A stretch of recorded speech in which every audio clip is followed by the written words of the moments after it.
So they would give us a set dollar amount upon delivery of the film. So we didn't get any of that money until the film was completed to their Mhm. satisfaction, to everyone's satisfaction. So yeah. That's Mhm. crazy. Hey, my name is Alec C. Cohen, and welcome to My First Film, the video podcast where we ask some of Hollywood's hottest directors how they made their first film.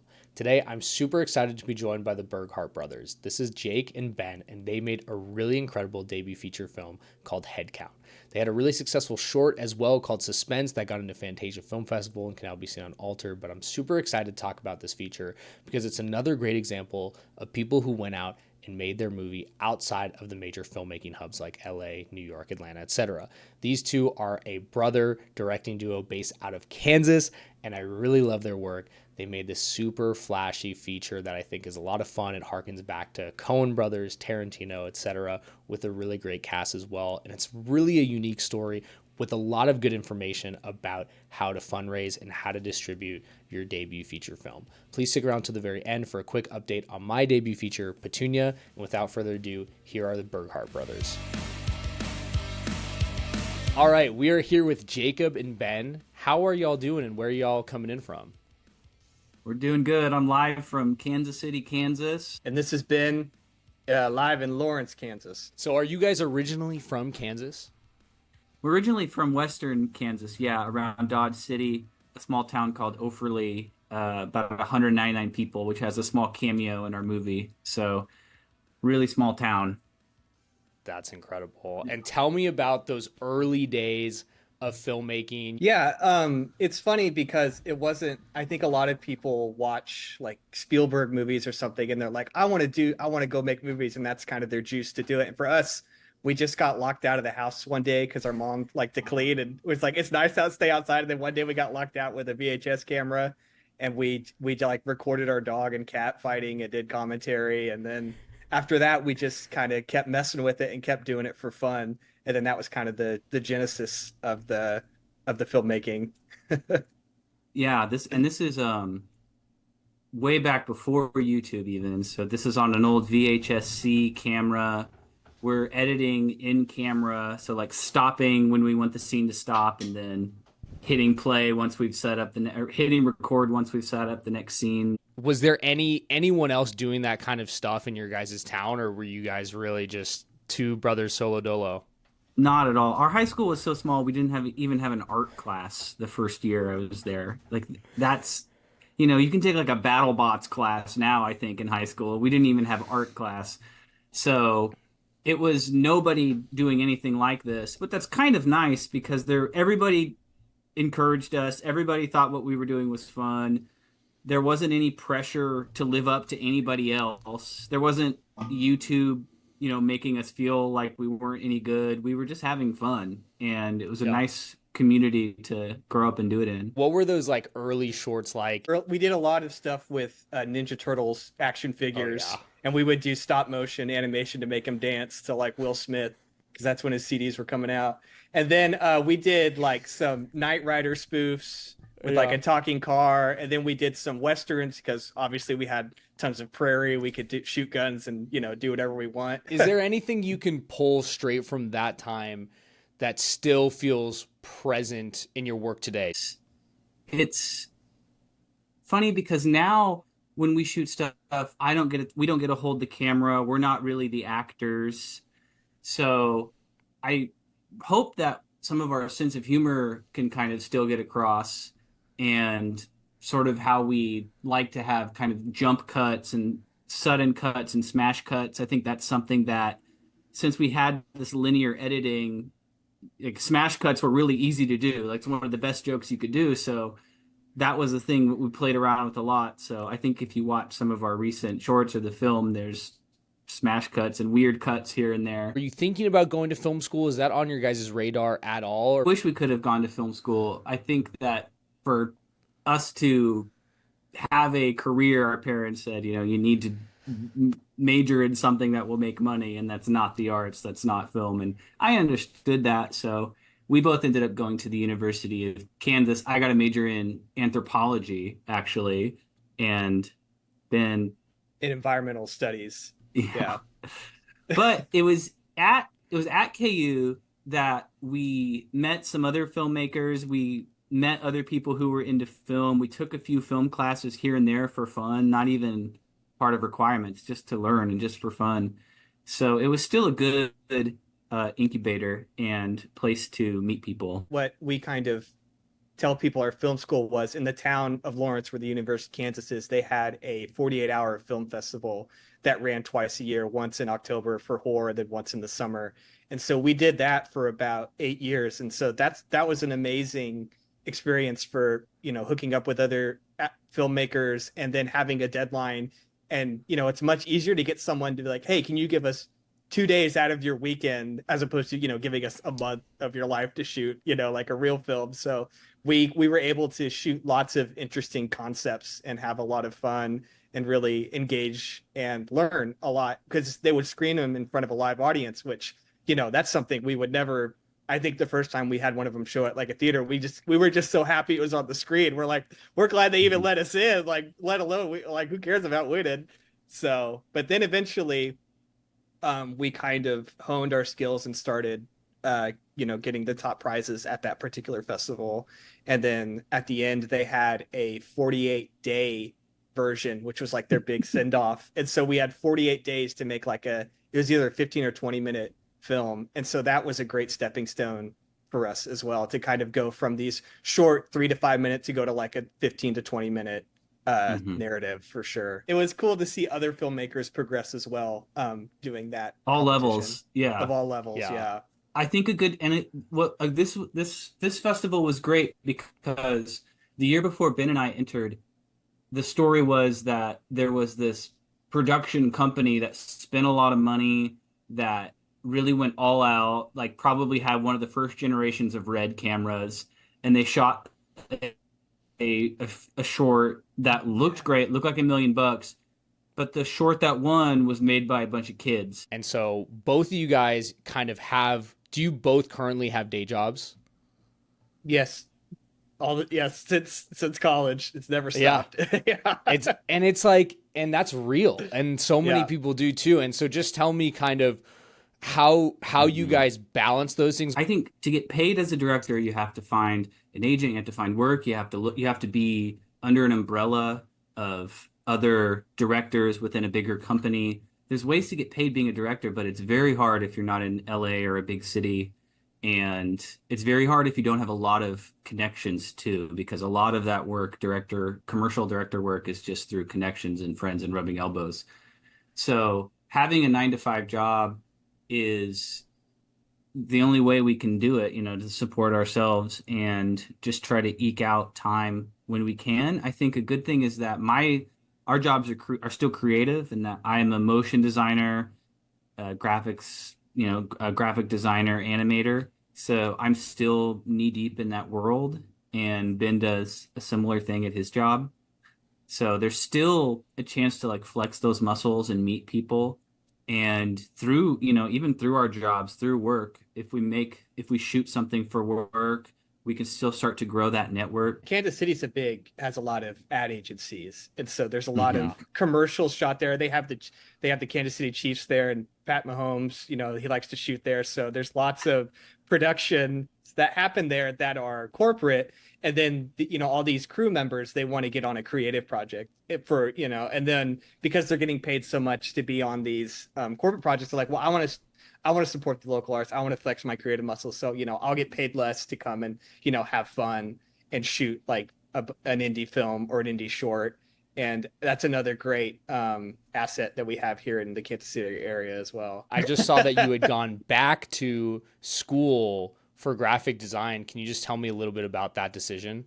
Yeah, after anthropology, I wanted to, just work on my graphic design skills. Maybe that'd be more employable in that way. So I just got a quick associate's degree at a community college for something like graphic design. I don't think it's personally. I don't think if you like it and you're passionate about it and you're making yourself better, I don't know if it's worth it to go pay a ton of money to go to a 4-year school. And that was a great experience, and I learned a lot, and I really honed my skills, and it helped me get a job that I wanted to do, as opposed to anthropology, where there's not really any work. So it was a great experience, and it's helped a lot. I think That's amazing. a lot of things in the design world can translate to the film world.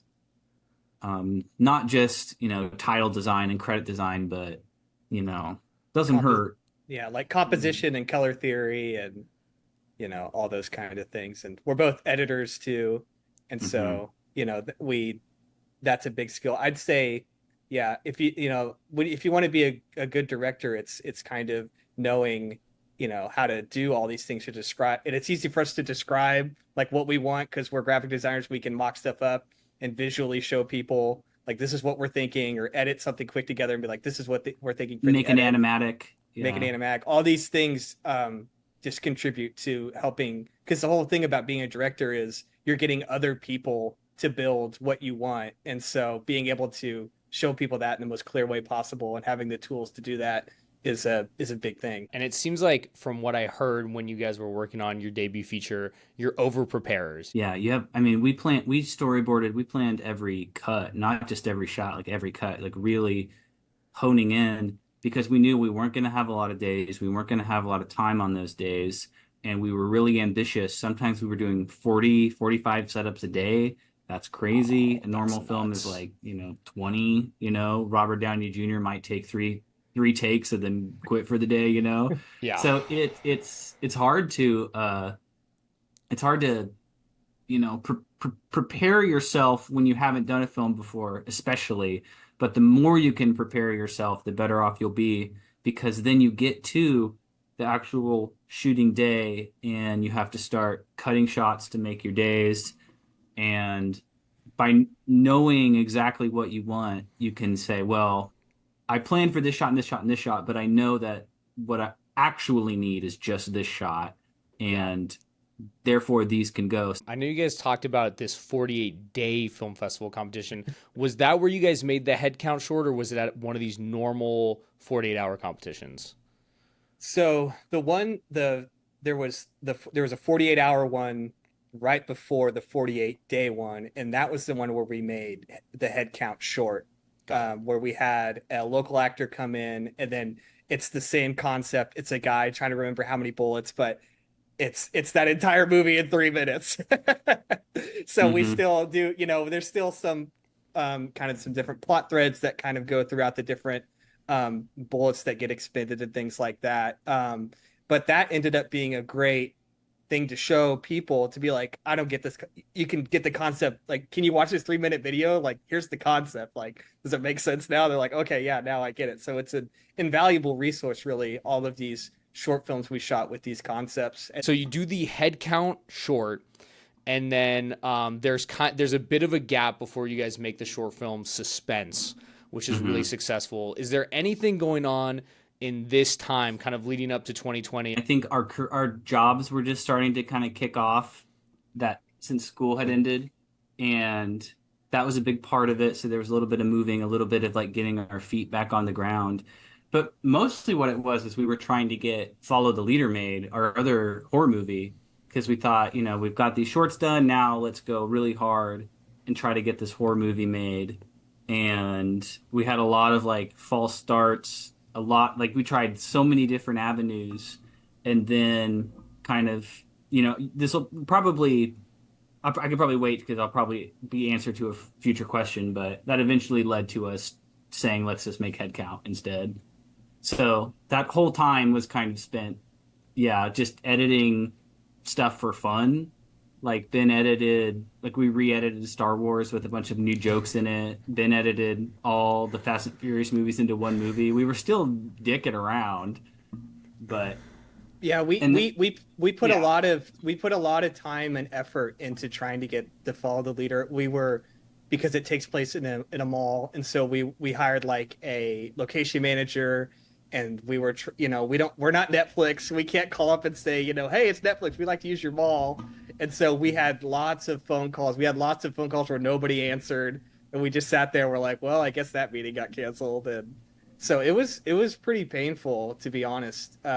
It was a kind of a wake up experience, and yeah, I think that eventually we kind of got burnt out, and we're like, wow, we got to just make something to prove to people that, you know, we're filmmakers and we don't suck.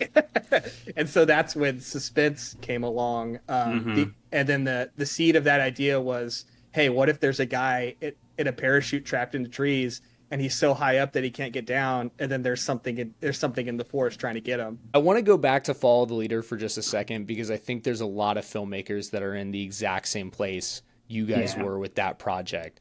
And so let's just unpack it. So Follow the Leader was another 5-minute festival or 48-hour festival short that we really liked.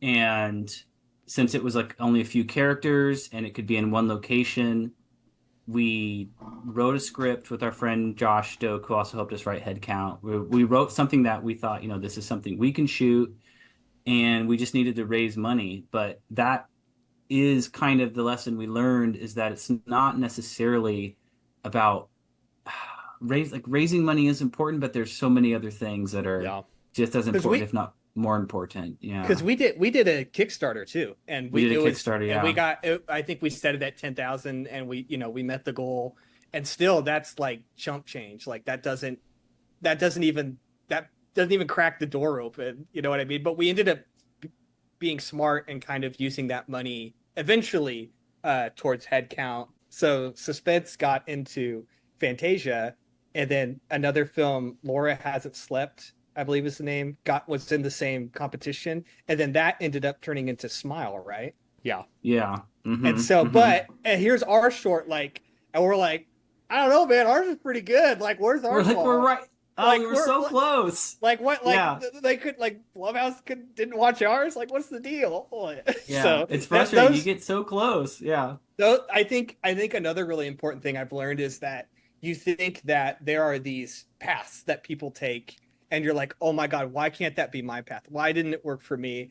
And then I think in life, you kind of realize that no one follows the same path ever. Like you got to just blaze it yourself. You got to do what you can. You're like, well, that person got lucky. Well, maybe that person like busted their ass, for 3 years and then they got it. Or maybe they just got lucky and now they're there. You just can't compare yourself in that way. I think a big factor is there's this thing that we call first-time director jail, where they won't give you money because you haven't made a film. Well, how am I supposed to make the film without the money? Yep.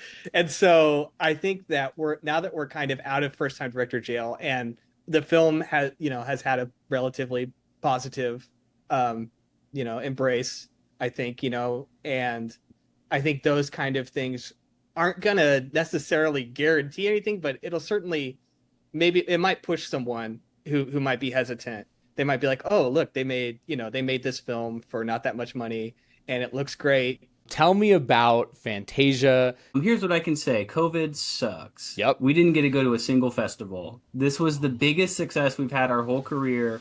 Got into Fantasia, got into all these huge genre festivals, except like South by and Sitges. Like some of the two hugest, biggest ones are fantastic. We didn't, but everything else, it seemed like we were just on a roll.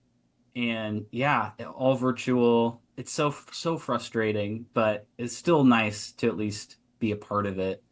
And, just trying to meet people through Discord and just trying to, it's just hard. It is hard when you don't get to be there physically in person.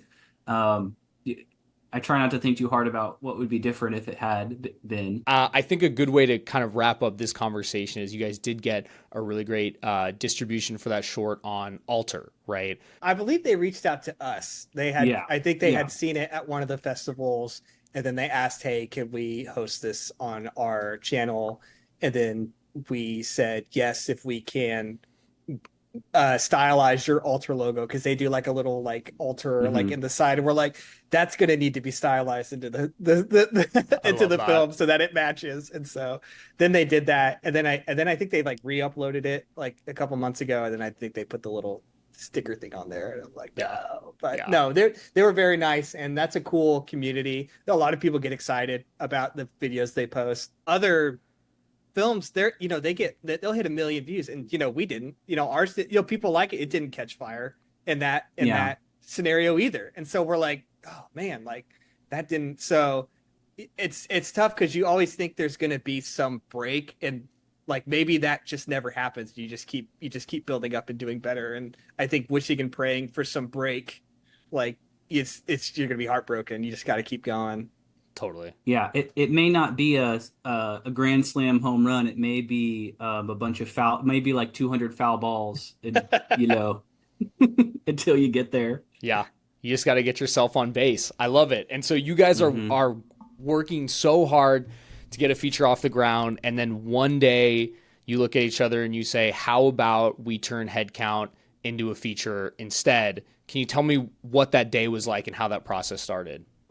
So that happened a little bit earlier than that. Was that I got in contact with an Australian production company called Continuance Pictures.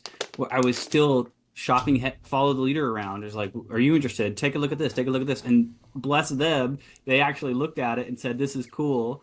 And then they said, well, but I don't think you'll quite have enough money. So then we said, all right, well, we're going to go make Suspense. And then they kind of helped us, with Suspense, and, told us some festivals to enter, and they would kind of help exec produce that. And then we came back and they said, look, if you want it, like, I think we can help, but you should write something smaller. Yeah. It can't be follow the leader. So Ben said, why don't we do Headcount and kind of make it the same thing, a vignette of almost like mini short films assembled into a movie, and shoot it here around Kansas City with locations we have, with props we have, with actors we know are good here around town, and crew members. What is your guys' writing process like? I'm curious generally with the two of you, and sort of like where Josh comes in. I think once we land on kind of a general outline, I think for Headcount, I did a lot of the spackling of the dialogue, and or Ben might take a stab at this scene, or I might write 20 pages and Ben might fix a few of them. It's pretty organic. I will say that we don't write things we write things we know we can't do. Yeah. And we write with what we have in mind. And then another part of that writing process is kind of, we harped on earlier about how we do a lot of pre-production when it comes to film. We do a lot. I don't even know what you call it. Pre-production. Like we have like Facebook pages that are just private to like me and Jake and Josh, our writer, where we just dump ideas for different films. So it'll be, images or like videos or music video or a song or this, or you write an idea, and eventually enough of that stuff accumulates to where we're like, okay, we have enough material to turn this into a script. We have enough scenes, we have enough set pieces that we can, string together to where it becomes a full-fledged feature. I think a really important thing, if you're a writer or a director, is putting your ideas somewhere safe and somewhere physical that you could get to, because you will forget. Yeah. You're falling asleep, you've got this amazing idea, type it in your phone. You're in the shower, get out of the shower, type it in your phone. And then eventually you look back in a month, you're like, well, that's a terrible idea. You look back, you're like, whoa, I forgot about that. That's awesome. Let me put that in there. There's really no distinct like head writer or it's really organic. We've known Josh for a long time, and he's also from a small town in western Kansas. The other nice thing about having Josh in the mix is that makes an odd number, because then things can get settled easier if two people are forced something, or you don't get as many. I mean, you still get plenty of headbutting, but I think having another person kind of helps me and Jake too whenever we get stuck on something or people disagree. So you guys already have this relationship with Continuance. You come up with the script. Was there a point where you guys were like, this is done and ready to go? Yeah. Oh yeah. We were done and ready to go. We were casting non-SAG local people from Chicago, from Kansas City. We had told people they had the role. We were like, which is tough. Yeah. We spent money on a casting director in an office, and they helped us find actors out of Chicago. Yeah. So that was a big step to do that. Yeah. Yeah. We were rolling. And then I think one of the Continuance producers knew Ryan Quanten and showed him the script. And Ryan thought the script was cool, and Ryan wanted to be a part of it. And because of his schedule, he had to shoot something else for FX. We only had a few days with him, so he had time to be Sawyer, the cop. Yeah. And once he was on board, that helped us raise more money. That helped us approach Shout Factory. That helped us get other actors on board. We had to say goodbye to a lot of nice people that we wanted, but it was just like a tough part of filmmaking. But unfortunately, it legitimized the film in the eyes of other people. Like, it was a legitimate film to us, this entire time. But other people are like, oh, this is you know, to the layman, it's like real actor, and you're like, these are all real actors. You know what I mean? Yeah, like, yeah. But him coming aboard just was a huge deal, and really kicked us into the next gear. Then we had to change from non-SAG to SAG actors, and that was a complicated thing in the background. And then, once Ryan was aboard, and then we got Aaron aboard and Melanie aboard, and Continuance had a relationship with Shout Factory, and they agreed to distribute it here in America. So that really helped up the budget. So you guys pre-sold Shout Factory the U.S. distribution rights in posterity in exchange for fundraising money to shoot the film. Yes, exactly. Got it. And that is like, So they would give us a set dollar amount upon delivery of the film. So we didn't get any of that money until the film was completed to their satisfaction, to everyone's satisfaction. So yeah, that's crazy. So did you guys have to take out loans or anything, or were you able to come up with the money because you knew it was coming? We put in our own money, and then we had some other executive producers through connections through the Australian Continuance that put in money as well, and we had some other kind of local people that put in some more money, and that was enough to get us over the finish line. It is a feat, and that's really incredible. And this is new information to me. I had never heard of an arrangement where they give you the money upon completion of and that's not even a rough cut. Is that a final graded sound mix composed?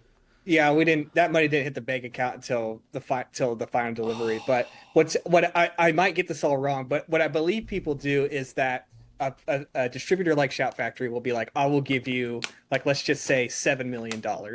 Yeah, this was definitely not $7 million. Minimum guarantee. A minimum guarantee. We'll give you, like, once you deliver the film to us, like, totally completed, to where we can distribute it, we'll give you $7 million.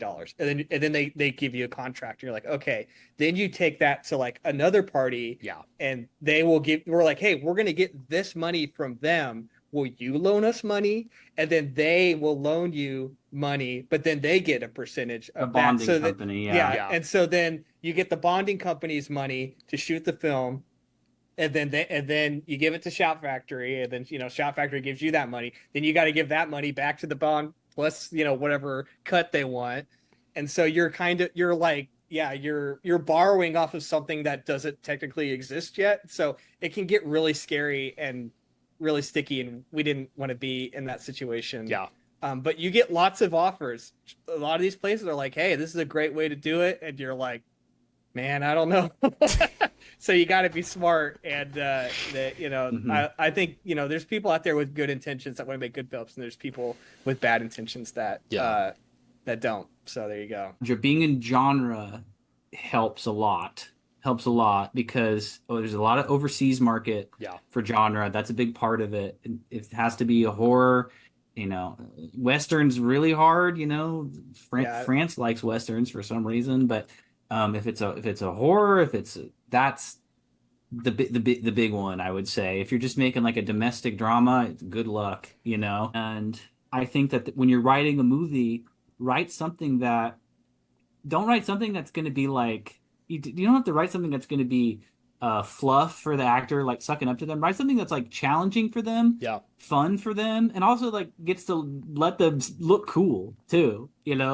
Ryan gets to stop a gun with his foot, like shoot a guy over the roof of a car. He gets to wear a cool ditto cowboy outfit. He gets to joke around with Aaron. He got to have a lot of fun. He got to be a cool, fun character. Another interesting thing that happened with Shout Factory is, we're going through this whole process of like, hey, what are some actors we can put in? And then you're like, it used to be, you'd be like, oh, you get Bruce Willis for a day, or you get like Ron Perlman, he has day rates that are affordable. And then they look at that and that used to be like, yeah, man, that'd be great. But now they're like, maybe that's kind of dwindling. Maybe this, getting, a higher star to come, you pay like, X amount of tens of thousands of dollars to have them shoot for a day to be in one scene. And then like, I Put think, them on the cover. and Yeah. put him on the cover. That's a big thing. Like Ron Perlman's face on the cover is going to sell more than this other one. But even Shout Factory was like, well, that's kind of dwindling a little bit. So we had a lot of Australian actors that came in, and then we had a lot of local actors that filled a lot of spots. So don't think that your entire roster has to be people flown in. Like there's 100% local actors that can come play smaller parts, and they'll knock it out of the park. They want to be there. I'm assuming you guys were working full time while you were gearing up to do this feature. Is that true? And what was that like? I mean, plus maybe having families and having loved ones to take care of. We were working full time as we were gearing up, and long nights, and Australian zooms across the country, across the planet. And once we finally had the month locked off, how many 12 days to shoot it, 13 days to shoot it, and then like a week to prepare. So I was very fortunate that my company just let me take a month off. Yeah. I've worked there for like 6 or 7 years. I told them straight up a long time ago, I'm a filmmaker. I want to make a movie. I'm doing motion design. That's what I'm doing here at work already. And, I think the company I work really saw it as, this is great. This is like developing the talent that we have here. This is good for the community. This is fun. Everybody gets to say they know someone who made a movie. They get to show the movie at work. So, I really, really, I know not everybody's that lucky with where they work that they might let that happen. But, I worked hard building the relationships at work to let that happen. I think Ben is sort of similar for him too. Yeah. I worked at an ad agency, and there was just a lot of goodwill kind of that I had built up. And it's a similar thing where it's like, hey, this is something that's in the lane of your job description, and it'll eventually benefit the company. You know what I mean? Adapting your skill set. And but that was only the month of shooting, and then we had to go back to full-time work. So like every day after work I was driving 40 minutes to go and edit with Jake and Edward, and then driving back at like midnight, and then waking up and going to work all day, and then drive like for several weeks. And then after that was sound design, going to sound design after work was over. And so that's I think a lot of people romanticize like the starving artist somehow makes their art more gooder, better, but it's like this is the reality of life, and you need money to live. And there's nothing shameful about having a full-time job and trying to do your passions on the side. You got freaking TikTok and Instagram romanticizing it again and making it seem so easy, and YouTube essays making it seem like I watched a 20-minute essay on color theory in film. I get it now. It's just, you can absorb as many Tony Zhao and film essays as you want. You can watch as many behind the scenes DIY Instagram, TikTok things as you want. If you're not out there doing a 48-hour film festival, if you're not out there, making mistakes and trying, no one's going to just knock on your door and say, hey, here's millions of dollars, go make a feature. You have the best way to learn is to go out and do it and to fail over and over. Tell me about walking onto set that first day. I mean, it's great that you guys have each other, but were you guys nervous? The first day was just like a pickup of night shoot, like a quick night shoot pickup things of Aaron driving around in a car. So it was pretty low stakes. It was pretty easy. The first really hard day was at a gas station, and that was the first day with the whole grip truck and everybody's there. And Aaron was late because our producer Aaron had to live in Lawrence at Ben's house and drive him all the way to Kansas City. And Aaron wasn't late. The person driving Aaron was late. Yeah. So it's everyone's like, where's Aaron? Get him over here. Get him dressed. Get him over here. And it's the first thing we did. And everybody's screaming at us, where Tim is behind. First thing I did was I took me and Ben, Aaron. We got away from everybody. We just collectively took a deep breath, and we said, everything's going to be fine. We're going to knock this out. Doesn't matter if we're behind. We'll cut a shot. We'll figure it out. So I think that because we had done so many, festivals, because Ben and I try to do everything. We don't try to lead with fear. Yeah. Because we had days where we're shooting 40 setups a day and, going really hard for really long, sometimes only doing one take for like an important line of dialogue, which is brutal and really brutal for an actor. That's hard. They don't get it's hard, but and we did a lot of Zoom rehearsals before.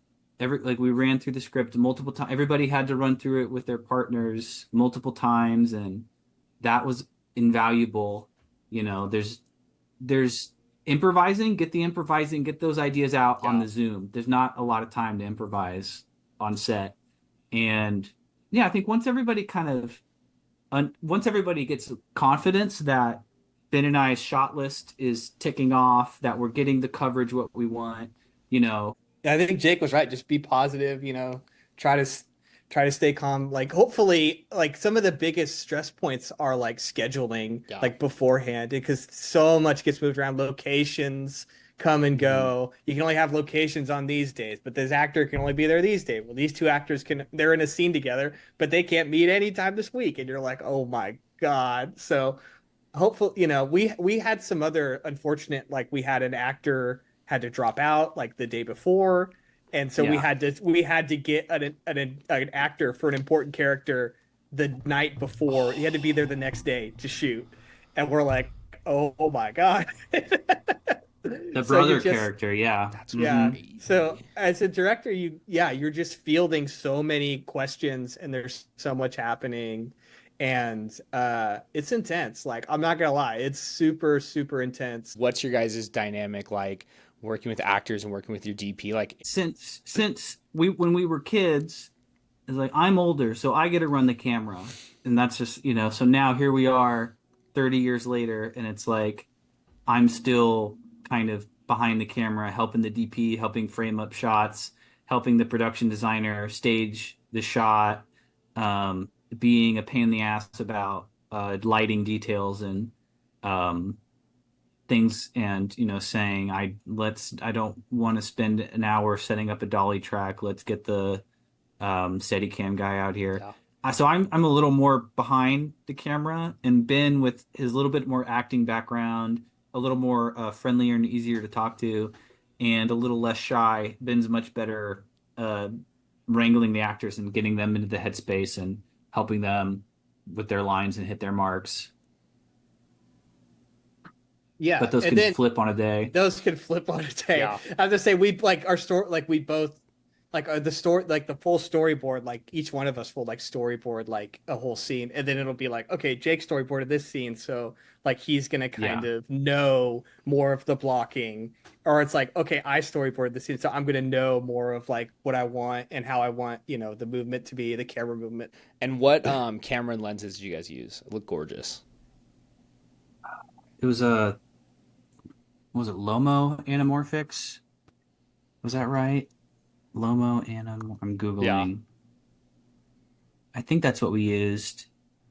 And the camera was a red. I don't remember what kind of red it was. From my experience, the camera doesn't really matter. The lenses are what matter. The lighting quality is what matters. This should tell you a lot about us. We're like, I don't know. They were anamorphic, and I don't know, a red or something like that. Like, so maybe that's a good thing. Like, don't stress too much about. Like, just make sure the equipment is good. Don't stress about it being the elite. Like, because there's so many other factors. Oh yeah, especially that can contribute to that. A good DP is in the weeds on the sensor size and the relay system and the what size of gimbal we need to get. So it's I love those details. I love researching lenses. I love doing that, but it's not that important to me. It is funny, you will get, as filmmakers, you get that question all the time: what camera did you use? What camera did you use? But it really is, it's more, what was your approach to lighting? Yeah. What lenses were you using? What was your theory toward the color grading? That's what makes something look more cinematic, because I've seen crap shot on Arri Alexa minis with, $100,000 ingenue zoom lenses. I've seen crap, and then I've seen beautiful cinematic stuff like that. I think Christopher Nolan had this great thing where he's like, I know, he's like, I know enough about each, production job to where I know what they're talking about, but I'm not like gonna, if they dive way into the weeds, like I'm not gonna be there with them. Yeah.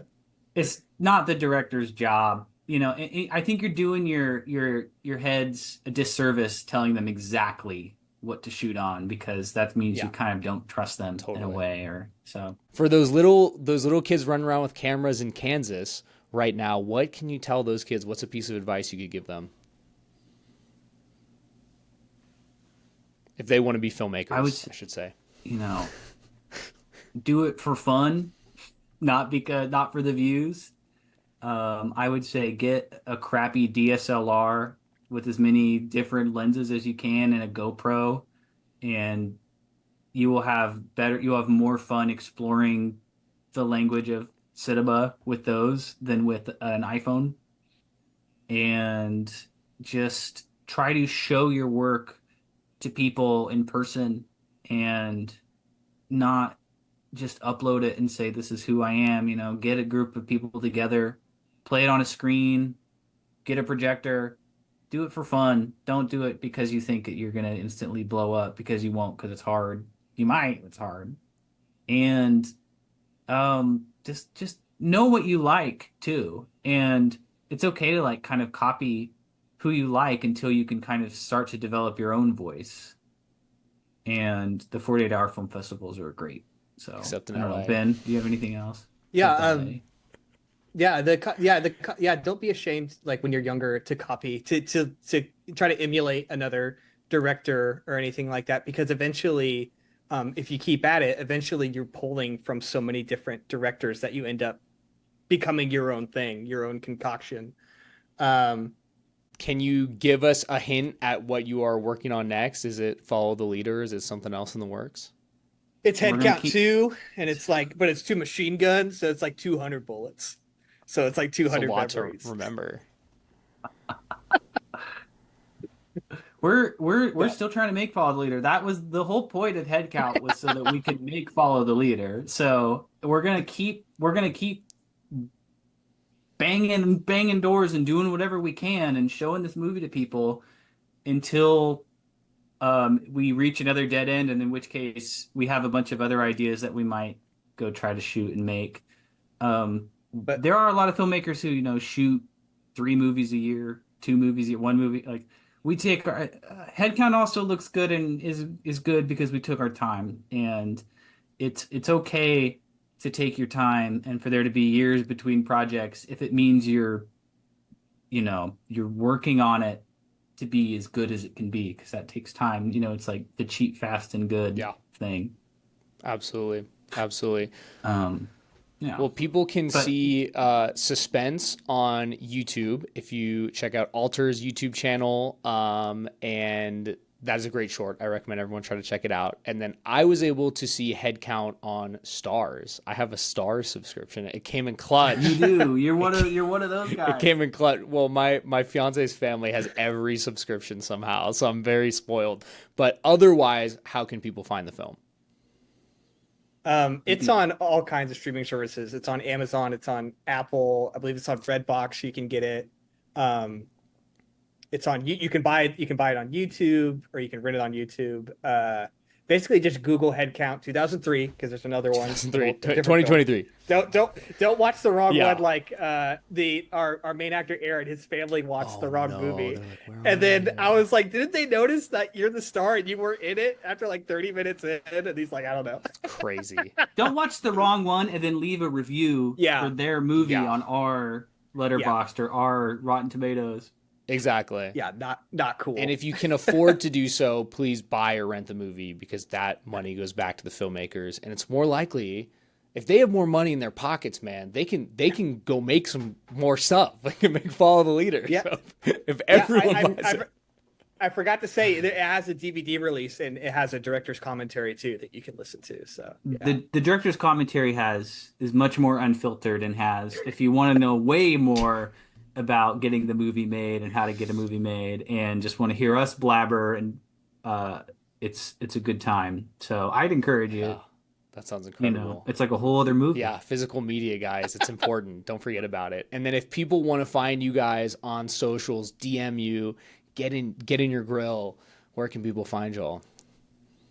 At just Burghart Brothers at Instagram. That's our handle. I don't think it's any more complicated than that. It's a little bull, two-headed bull logo, and yeah, Burghart Brothers, one word. And I think but we're on Twitter. You can try to find us on Twitter. Burghart Brothers at Gmail. You can send us something there if you want. We respond to everybody. It's amazing. We're not prima donnas. I love it. We get it.